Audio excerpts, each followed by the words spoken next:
CTV News Northern Ontario, a special presentation. Here's Ian Campbell. Good evening and welcome to beautiful downtown Elliott Lake. Tonight we are in front of Elliott Lake Retirement Living to bring you something special. If you haven't figured it out already, once again tonight, it's all about the good news. We've taken a look back on the year that was, some of those feel-good stories, stories that left you with the warm fuzzies, stories like a makeup artist with a connection to Sudbury who now lives in Hollywood and is earning accolades for her work, stories like some NHL alumni who are inspiring others through their actions over in Sault Ste. Marie. And one of my personal favorites, a young little cat who had the entire city of Timmins rallying behind it. Take a look. Odin the stray cat from Timmins is a warrior. According to the Timmins Humane Society, he was likely hit by a vehicle about a week ago and left with devastating injuries. Our vet team here did everything they could to make him comfortable. His eye, unfortunately, had to be removed. X-rays show there was some damage. It became very evident that we had one of two choices after that, and it was euthanize or get a referral. Odin won us over very quickly. His personality, his spirit, his perseverance, all of it inspirational. This cat did not want to give up, and we decided to reach out to the community to see if they would help us. Give him that second chance. Romaine says community support was tremendous. Around $5,000 poured in to help Odin receive the immediate care he needed at a clinic in Ottawa. The final bill came in at around $8,000. I've dubbed them Odin's Army because they've come out and they've supported him through every step of this. We've gotten gifts sent for Odin for when he returns. We've gotten monetary donations, well wishes. It's been incredible. We have not seen a response like this in a long time. Animals touch us in a way that, you can't explain. It's almost visceral. And when you see an animal like this and you hear their story, again, that human part of us reaches out and we step up, and people have stepped up for Odin in a way that we are so blessed and astounded. The Humane Society says one of the important lessons to learn from Odin is this is what can happen when cats are left to roam the streets, adding the outcome isn't always as hopeful as it's been for Odin. Odin is expected to return to Timmins in about 3 weeks. Officials here say follow-up care will continue, and then a search for a very special forever home will begin. Lydia Chubak, CTV News, Timmins. It's a special day for the kids in the Algoma District School Board's Hockey Canada Skills Academy as they're sharing the ice with former NHLers. Danny Lambert from Wawa was among those lacing them up. After going undrafted in junior and the pros, he eventually played over 500 games in the NHL. If they have questions, how to position yourself hockey-wise in a situation, anything like that I can help, or even my story about not giving up, never stop believing in yourself. Stuff like that is very important to share with these young kids. It's a great opportunity and chance to be playing with them out there. You learn a lot, not just from listening to them play, but seeing them how they play on the ice and seeing how they work around issues and when they get chances and what they do. In previous years, Academy students would go on the road to watch a hockey game together. This year, they get the best of both worlds. The 85 kids take part in an outdoor tournament before an evening at the GFL Memorial Gardens. They get to play instead of watch a game, and we invited some special guests, and we're going to have a lunch together and then go watch a Greyhound game that features one of our alumni from the Hockey Academy who got drafted by Toronto Maple Leafs this year, Rylan Fellinger. It's the 8th year of the Academy, where students in grades 7 to 10 have ice time at least twice per week and designated training time otherwise, in addition to their usual schoolwork. We get to leave school a little bit early, go to the rink, which is fun, the atmosphere on the bus, and then getting to school, hopping on the ice. I think it's awesome. I think it's pretty cool because I really like hockey, and school and hockey is a good combination, and I like working on my shot, and sometimes I don't get the opportunity to do that in a practice. The students also had a Q&A session with the former pros as Lambert was joined by Jeremy Stevenson and Jeff Toms. The message they aimed at teaching the kids that being a good person will make them a better hockey player. Corey Nordstrom, CTV News, Sault Ste. Marie. Wow. Thank you so much. Scotia Boyd was recognized by her peers of the local 706 union in LA with the Best Makeup Award last weekend in Los Angeles. It's a gift from God, really, because I know, I worked hard. My team, they're so talented. We worked hard on it, but I know who I was up against. So I just feel really blessed and thankful. It was at the Shoppers Drug Mart in the south end of Sudbury where Boyd first got her start in makeup. It kind of like snowballed and I really fell in love with it. And then I went to school and then I actually started my film career in Sudbury. We were all very proud of her, but we just had finished working on 2 films and a television series this in 2024 with her. And to see how her skills have progressed and developed over the course of the last 10 years. We're just overjoyed to see how Northern Ontario talent, and she's a prime example of that, are leaving and bringing their talents elsewhere in the world and winning awards for that matter. She won the award for her work on the secret Beetlejuice commercial, where she and her team created a magician's assistant character, reminiscent of the original movie, as well as a dead hiker character featuring bee stings and bees all over her body. Boyd says it was the first project she worked on after moving to LA 2 years ago. Timing, when I moved here, we were hit with historical industry strikes. And there was like a work slowdown leading up to that. So for a full year, I wasn't working actually until that commercial that came up. So what's next for Boyd? She says she hopes to return to Northern Ontario to work on projects over the summer. And then she'll see where life takes her next.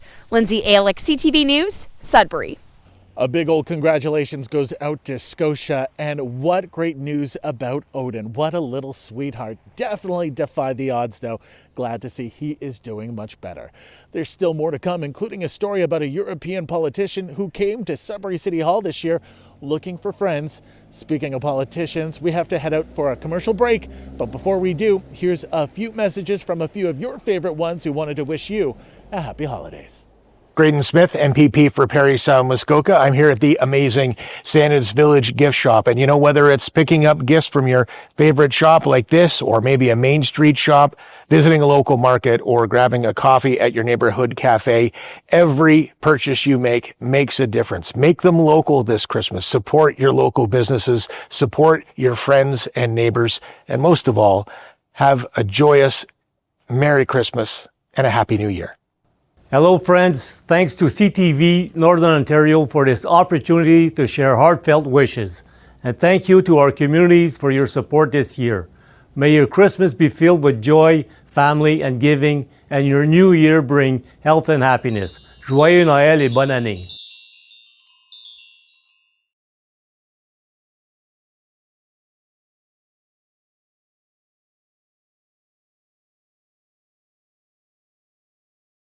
Welcome back. Well, you don't have to look very hard through all the headlines of 2025 right now to know that everyone needs a friend, and Canada is no different.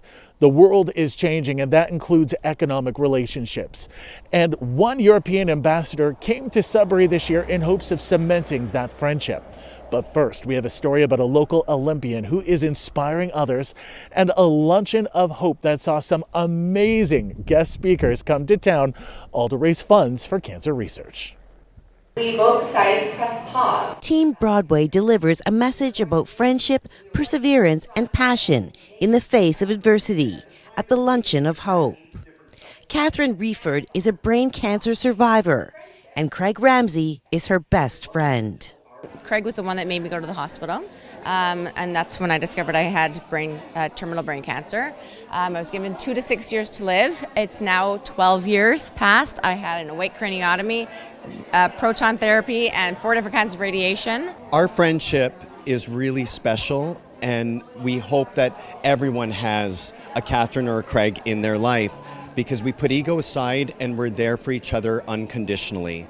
Catherine says Craig also helped her have the courage to leave an abusive relationship. Over the past 27 years, the Luncheon has raised over $1.1 million to help support the purchase of specialized breast cancer equipment and fund research. Officials with the HSN Foundation say moving forward, the event will support all areas of cancer care and research. Clinical trials is a big part of the work that we do and fundraise for at Health Sciences North Foundation. So bringing all cancers together really allows us to focus on the system of care for all cancer patients. Team Broadway won the Amazing Race Canada in its 8th season and hope their story serves as an inspiration. My message is you need to do what you need to do, and you need to do what you can do, and when somebody says you can't, you can do it. I hope that today brought a lot of joy and laughter, yet a lot of power, and teaches people to invest in their friendships and their chosen families. Organizers say the luncheon is also designed to convey a message of hope. Alana Everson, CTV News, Sudbury. So she's here today to teach you the way. From a rap to questions from the audience, Alexander Public School welcomed Silas Swords to hear about her Olympic experience growing up in Sudbury and all things basketball. I just think it's so important to give back to the community, especially a town like Sudbury where it's so small. It's not a lot of opportunities, athletic-wise especially. So just to be able to show the kids that, you know, you can do what you want no matter where you're living, no matter where you're from. Swords made history at the age of 18 when she was selected for the senior women's national basketball team for the 2024 Paris Olympics. And while she shared her own experiences, she says she hopes students find their passions through the things that they do. It doesn't matter what realm it's in, whether it's sports, academics, anything like that. It's important to invest yourself in something and find your confidence through that and enjoy your life through that. I wanted her to come talk at my school because I heard that she did it at other schools too, and I thought it would be cool if she came here and just talked to my school. And all I had to do was just ask her, and she just said yeah. We asked her because everybody, so that she everybody can have the experience of meeting an Olympian. I want to learn all kinds of facts about how she completes all of doing all of it because it's a lot to do. I want to learn some new basketball skills because last year signed up for the basketball. The biggest gift we can give our children is to light that spark, to give that sense of pride, and she's created such a buzz in the school. They're so excited to meet with her. And truly, I think sports really lends itself well to that. Setting goals and actionable goals, they're all transferable to anything. Swords is in her off-season right now with the University of Michigan, but will be playing on the U19 Canada team as well as attending Global Jam. As for the future, she says she would love to split her time between Europe and the U.S. playing the sport she loves and continue to work towards the Olympic gold medal she hopes to bring home someday. Lindsay Alec, CTV News, Sudbury.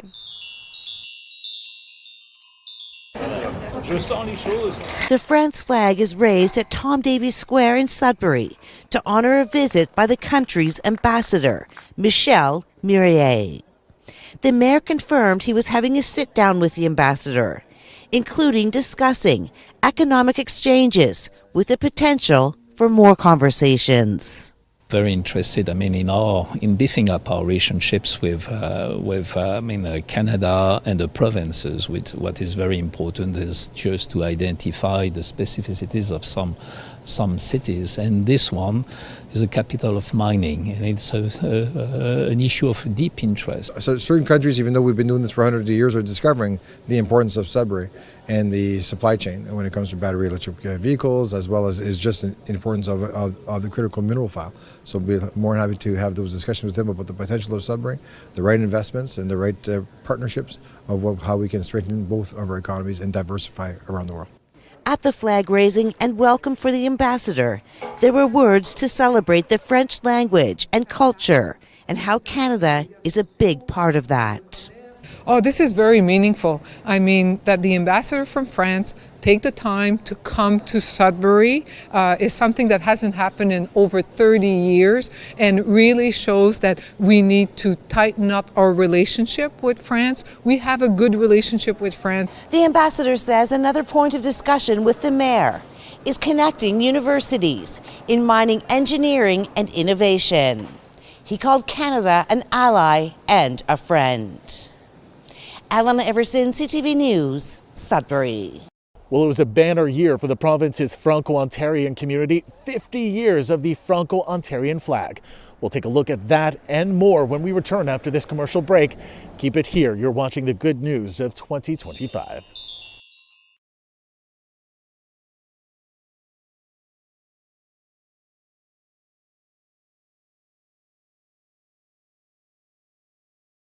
Welcome back. Well, we're here in Elliott Lake talking the good news, the things over the course of 2025 that made you smile.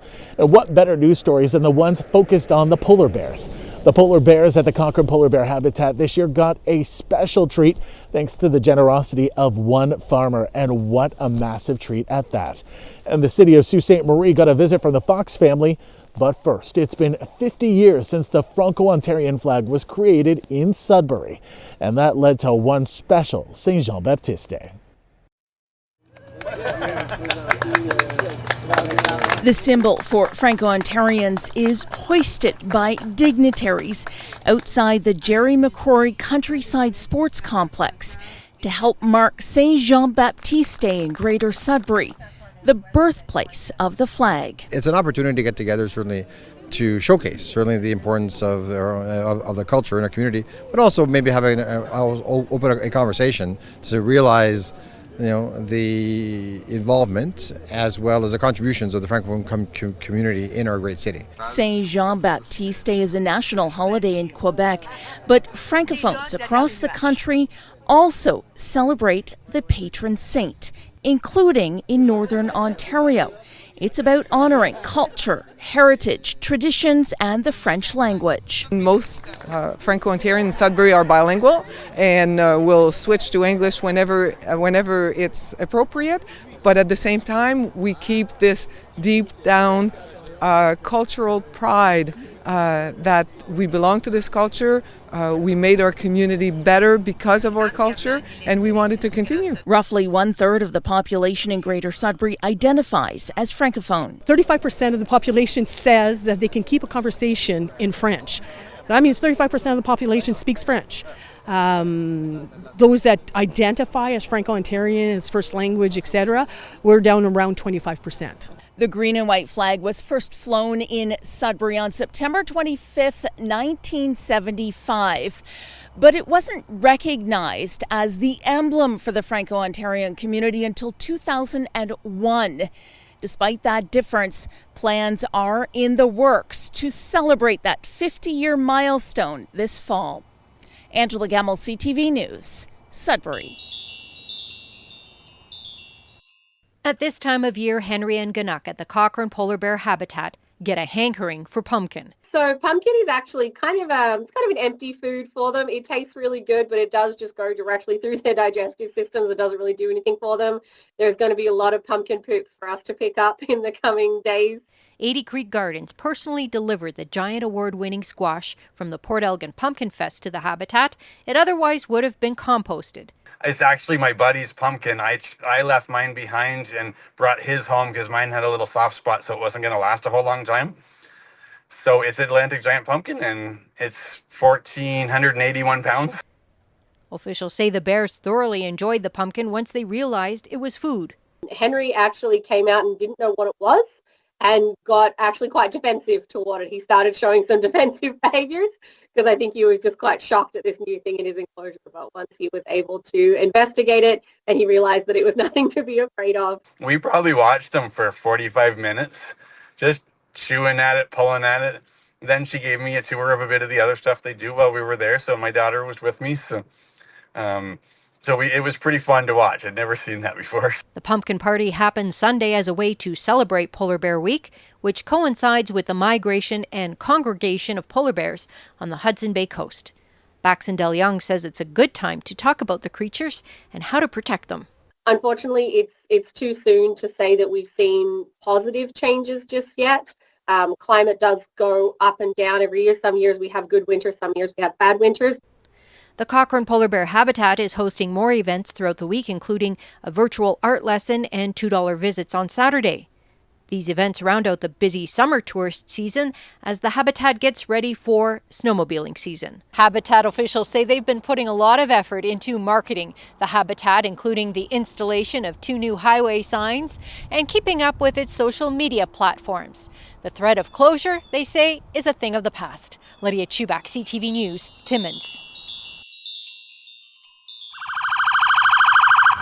A welcome entrance to Sault Ste. Marie for Daryl Fox and the 7 other members of the Ride of Hope. It's so great to meet him. He's a lovely man. He looks so much like his brother. And I've read a lot of his things. You know, when he talks or when he speaks about things, it's so selfless. This year marks 45 years since Terry Fox's Marathon of Hope. His brother's current journey aims to continue to inspire and bring that same hope to those fighting cancer. Unfortunately, I'm dealing with some cancer issues right now, and my father-in-law just passed away from cancer within the last week, so we really appreciate what they're doing for cancer research and for raising money, and we think it's an important issue. Knowing how much support by all these people coming up with ways to help and stop cancer, I think is really, really good and makes me less afraid. On Wednesday, the Ride of Hope surpassed its $1 million fundraising goal, with Daryl joking that they could pack things up from here. Terry would keep going, and we're going to keep going and try to raise more money. You know, raising money was what it was all about for Terry, raising money for cancer research. That would make him very happy, so that makes me very happy right now. The Northern Ontario leg of the Ride of Hope saw the 8 cyclists endure steep inclines and today stormy conditions. Fox says the journey has been hard, but with the majority of the 7,000 kilometers behind him, you'd expect the 62-year-old would be tired. Instead, a symbolic stop has reinvigorated Daryl and the team. Since we passed Thunder Bay, I'm riding on road that Terry ran on. So that's really powerful. So, you know, he's you know, when you're sitting on a bike for 8 to 9 hours every day, you have a lot of time to think. And I think about Terry all the time, and he's keeping me strong right now. Fox and his team will enter Southern Ontario this weekend, crossing Lake Huron by ferry. The ride is planned to finish July 10th in St. John's. Corey Nordstrom, CTV News, Sault Ste. Marie. That's our good news for tonight. We hope you enjoyed revisiting it just as much as we did presenting it. A big thank you once again to the City of Elliott Lake and Elliott Lake Retirement Living for hosting us. And make sure if you get a chance to check out some of the sites this holiday season. Make sure to tune in tomorrow. We'll be back over the course of the dinner hour with your regularly scheduled news and more good news at 11:30. Until then, only one more sleep until Santa arrives. Have a good night. We'll see you tomorrow.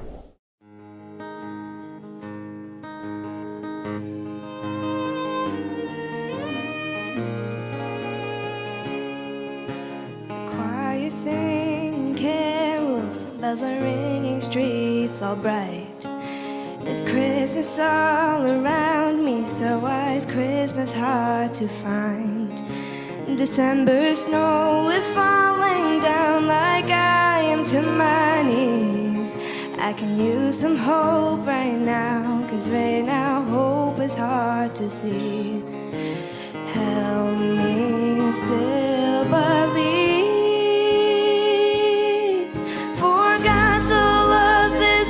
World, he sent his only son to a carpenter and a teenage girl to show us all his love. He left his home in heaven to make heaven my home. My Emmanuel is with me, and I'll never be alone. Down here my heart can find much to believe in, but I still believe in Christmas. Oh, I still believe in healing for the weary and the hurt. And in a world that's so divided, I still believe the peace on earth. I still believe the love is strong enough to conquer hate. And in a world that won't believe it, I still believe enough to say, for God so loved this broken world, He sent His only Son, to a carpenter and a teenage girl, to show